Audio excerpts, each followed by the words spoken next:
내 손이 선을 베풀 힘이 있거든 마땅히 받을 자에게 베풀기를 아끼지 말며. 자, 오늘 본문 말씀은 지혜로운 사람은 이웃과는 어떻게 관계를 갖는가에 대한 말씀입니다. 우리가 지금까지 지혜 또 이런 믿음, 신앙을 말할 때 하나님과의 관계를 중심으로 살펴봤다면, 오늘 말씀은 과연 그러면 이웃과 사람과의 관계는 어떻게 하는가를 말하고 있습니다. 여러분, 하나님과의 관계도 중요하지만 항상 사람과의 관계도 중요한 것입니다. 참 지혜자는 하나님과의 관계도 좋고 사람과의 관계도 좋습니다. 그렇죠? 둘 중에 하나만 좋다, 이것은 올바른 지혜도 아니고 올바른 믿음도 아닙니다.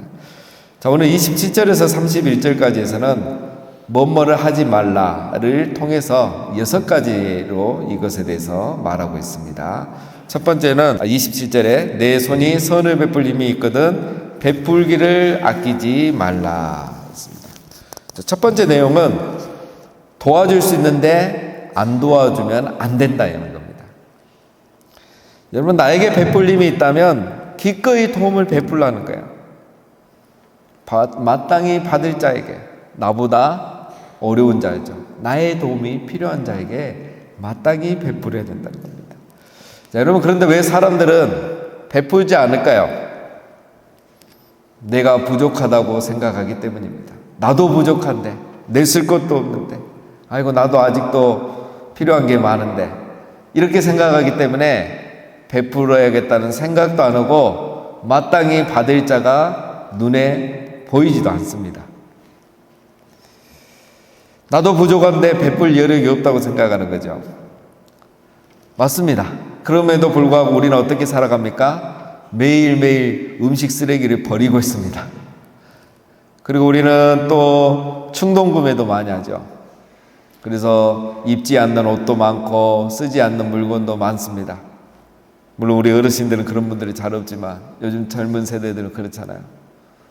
자기를 위해서 쓸 것은 늘 부족하고, 그렇죠? 베풀 여력은 없는 거야. 자, 이게 뭐냐? 인간의 탐욕입니다. 이런 탐욕 때문에 우리 인간은 베풀 여력이 없는 거죠. 여러분, 제가 이번 감사절 때도 얘기하겠지만 제가 전에도 또 한번 말씀드렸습니다. 이런 말이 있습니다. 이런 통계가, 내가 여러분 하루에 1,000원 이상으로 생활하고 있다면, 내가 하루에 1,000원 이상을 쓰고 있다면 이 세상에 1,000원도 없어서 쓰지 못하는 12억 명의 사람보다 더 잘 살고 있는 거예요. 하루에 1,000원이 없어서 못 사는 사람이 12억 명입니다. 이 세상에. 그리고 매일 우리가 음식을 먹고 있고 이렇게 옷을 입고 있다면 이 세상에 25% 안에 드는 사람이에요. 그리고 더 놀라운 거는 여러분, 우리 지갑에 돈이 있다면, 그리고 내가 어딘가에 동전을 모아놓고 있다면 그것은 이 세상에 8% 안에 사는 사람입니다. 엄청난 부자죠, 그렇죠? 하루에 한 끼라도 먹고 살고 있다면 여러분, 이 세상에 하루에 한 끼도 먹지 못해서 영양식조에 걸려있는 8억 명의 사람보다 내가 더 잘 살고 있다, 이런 통계가 있습니다. 이 말은 우리 피부에 와닿질 않을 겁니다. 전 세계를 통계로 하기 때문에. 그러나 이 통계가 말해주는 것은 항상 나보다 어려운 사람이 우리 주변에는 있다는 겁니다.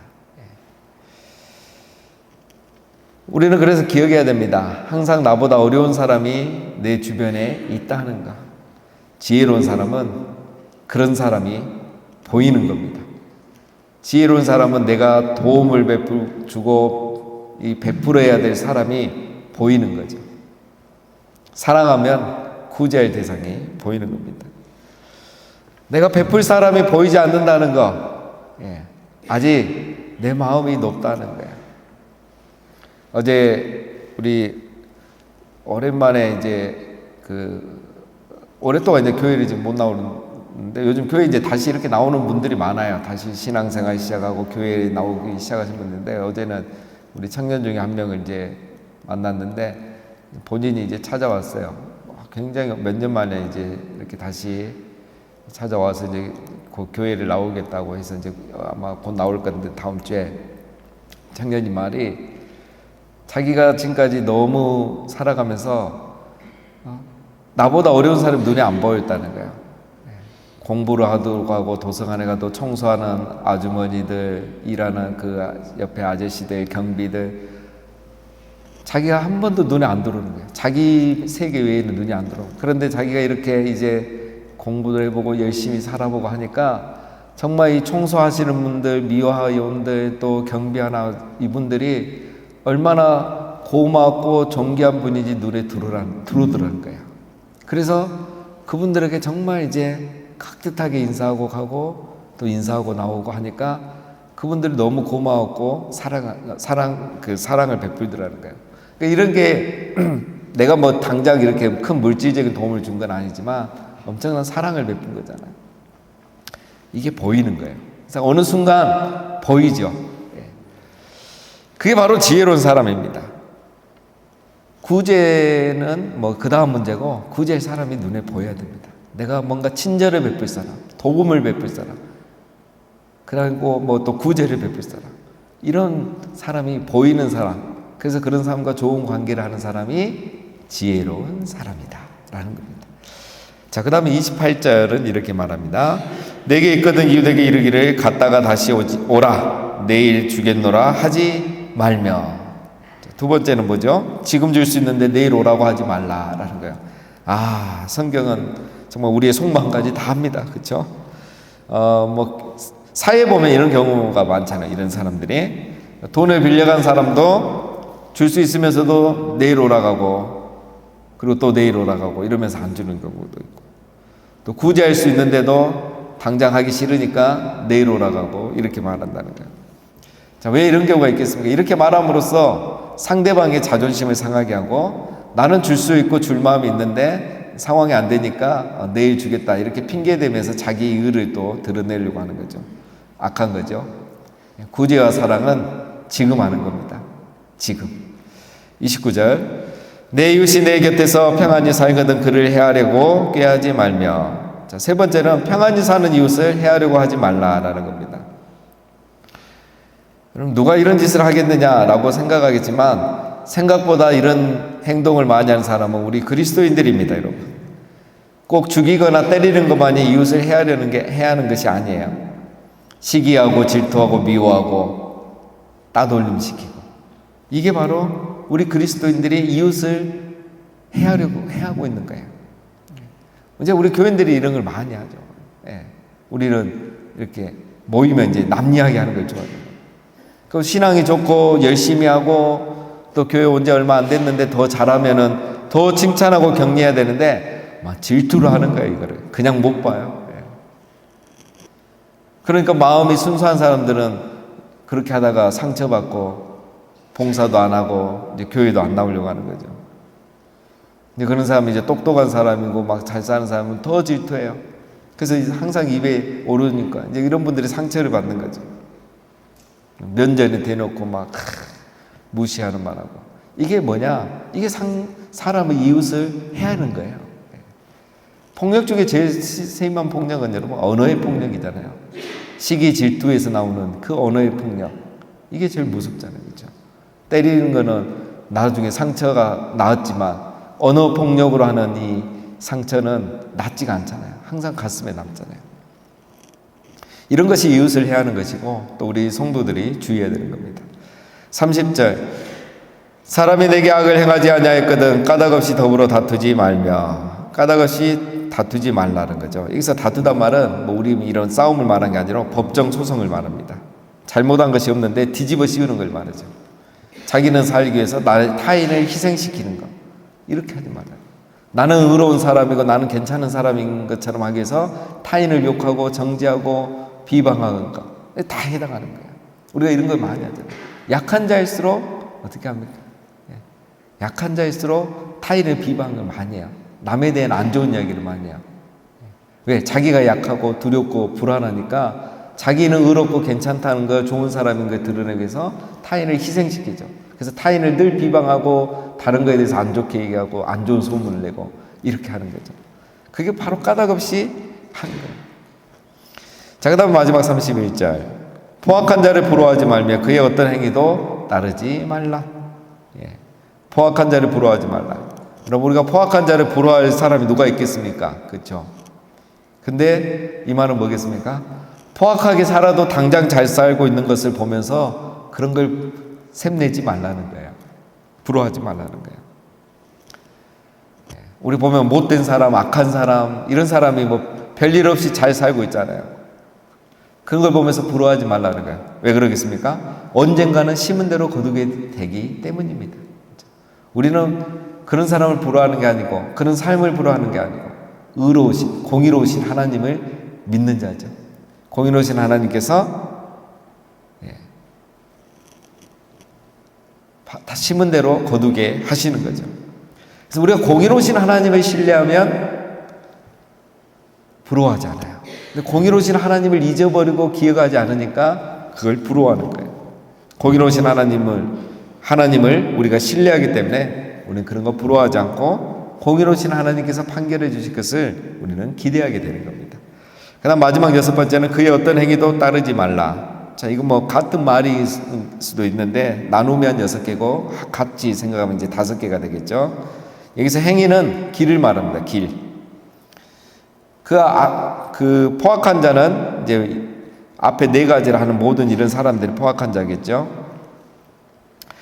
자, 그 포악한 자의 길을 따르지 말라라는 겁니다. 포악한 자를 부러워하면 포악한 자를 따라가게 되어 있습니다. 부러워하면 닮아가는 거죠. 부러워하지도 말고 따라가지도 말라는 겁니다.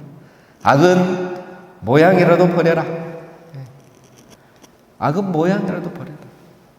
시편 1편에 보면 여러분 뭐 대단한 거 있습니까? 의인은 누굽니까? 행복한 사람 누굽니까? 지혜자는 누구입니까? 시편 1편 1절에 악인의 꾀를 쫓지 않냐며 죄인들의 길에 서지 않고 오만한 자리에 앉지 않는 것. 부러워하지 않고 이 악인들의 삶을 그 길을 따라가지 않는 것. 이게 지혜입니다. 우리가 뭐 대단한 걸 해서 악한 사람이 되는 게 아닙니다. 부러워하고요. 그 길을 따라가고 악인의 꾀를 쫓고 오만한 자리에 함께 앉아서 남을 비방하고 욕하고 안 좋은 얘기하고 그리고 죄인들의 길에 서 있는 것. 함께 그 길을 가는 것. 이게 바로 지혜롭지 못한 삶이다 라고 말하는 겁니다. 자, 마지막 이제 32절부터 35절은 이제 이 지금까지 지혜자의 삶, 지혜롭지 못한 자의 삶을 말했는데 이 두 사람들의 결국에 대해서 이야기합니다. 대조하면서. 자, 32절. 대저 패역한 자는 여호와께서 미워하시나 정직한 자에게는 그의 교통하심이 있으며. 세상에는 결국 두 종류의 사람이 있다는 거죠. 패역한 자와 정직한 자. 패역한 자라는 것은 길을 바꾸는 사람을 말합니다. 정직한 자는 길을 곱게 가는 사람을 말합니다. 지혜의 길을 가는 사람과 자기의 길을 가는 사람이 있습니다. 이 세상에는. 하나님의 지혜를 무시하는 사람이 바로 패역한 자입니다. 지혜의 말씀을 이 길을 가지 않는 사람이 바로 패역한 자예요. 우리가 매일 새벽마다 지혜의 말씀을 살펴보고 있잖아요. 이 뻔한 길이고 당연한 길이고 상식의 길인데 이 길을 안 가요. 그 사람이 바로 패역한 자라는 거죠.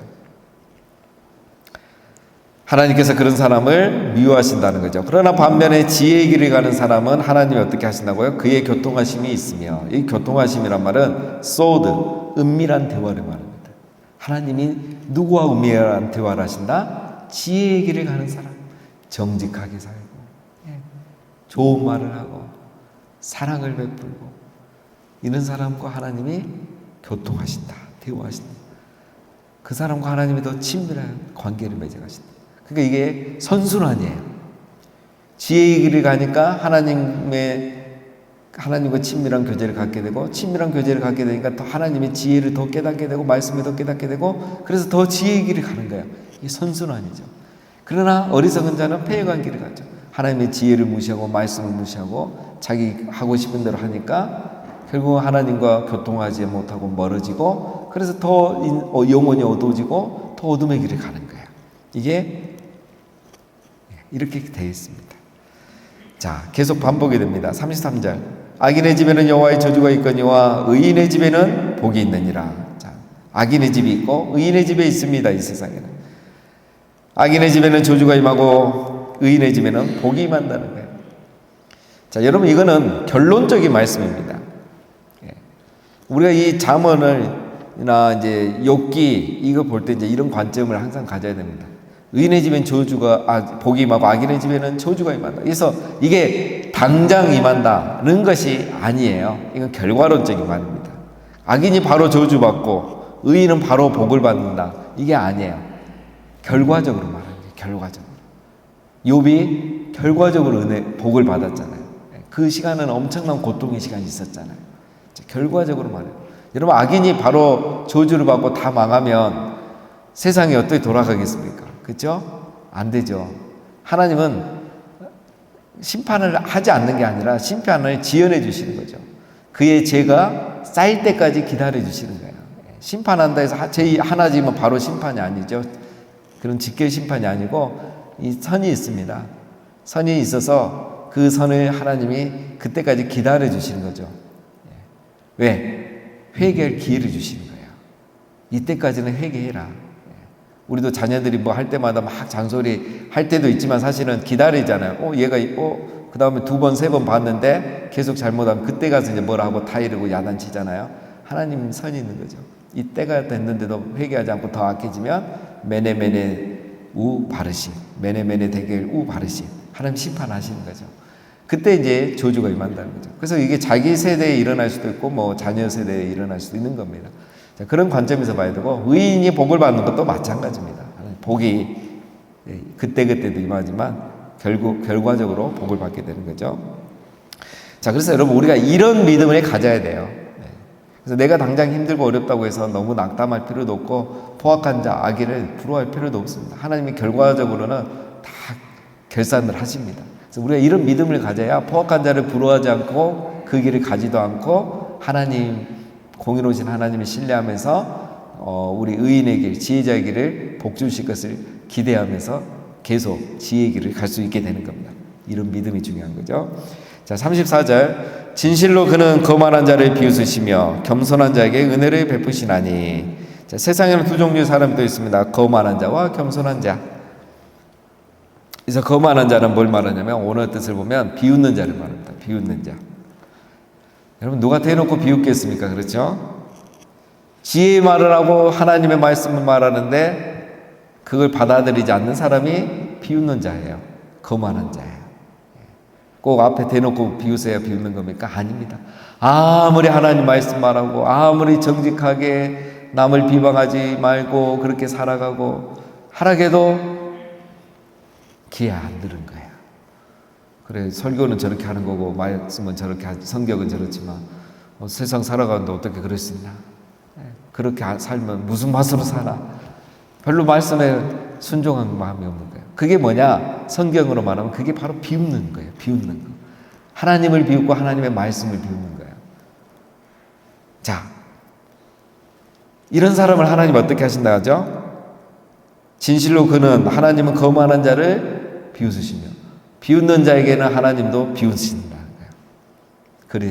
그래 어디 한번 봐라. 네 마음대로 살아봐라. 그래 그렇게 살아봐라. 복이 많아 봐라.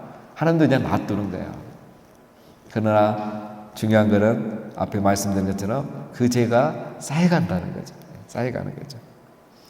그러나 여러분 겸손한 자는 어떻게 됩니까? 이 겸손한 자는 언어로 말하면 온유한 자입니다. 온유한 자. 그래서 우리가 겸손을 여러분 아이고 저는 못합니다. 아이고 저는 아닙니다. 아이고 저는 부족합니다. 이거 겸손 아니에요. 사람들 이걸 겸손으로 착각해요. 겸손은 절대 그게 아닙니다. 거만한 자가 비웃는 자인 것처럼 겸손한 자는 누구냐? 온유한 자예요. 누가 온유한 자입니까? 하나님 말씀을 받아들이는 거. 주님 알겠습니다. 순종하겠습니다. 지혜자의 길을 걸어가야 되는군요. 지혜의 삶을 살아야 되는군요. 말씀대로 살아야 되는군요. 그래서 그 말씀을 흡수하고 받아들이고 순종하는 삶을 살아가는 사람이 온유한 사람이에요. 온유하다 마태복음에 나오죠. 온유한 자는 복이 나니 땅을 기업으로 받을 것이죠. 이 온유한 자의 뜻이 뭐냐? 길들여진 말을 말해요. 야생말을 길들이잖아요. 자기 멋대로 살아가는 야생말을 이제 이 조련사들이 길들이잖아요.